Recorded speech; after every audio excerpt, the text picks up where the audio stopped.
अस्सलाम वालेकुम। Programme cell secret के साथ मैं हूं इम्तियाज़ अहमद कुरैशी। आज के प्रोग्राम में मैं आपको बताना चाह रहा था, बल्कि बताना क्या चाह रहा था, याद दहानी ये थी कि हाँ, आज हम ये वीक मनाएं कि 10 लोगों को हमने पॉजिटिव बोलना है।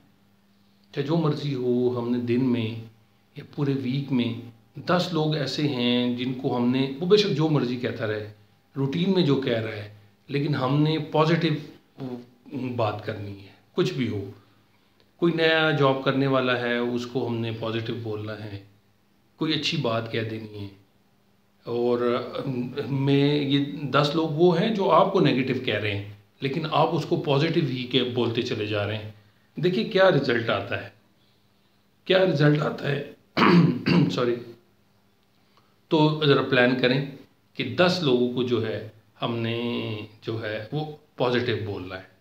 आज के लिए इतना ही। Thank you very much. आप वीडियो को पसंद कर रहे हैं। Thank you very much. अल्लाह हाफ़िज़।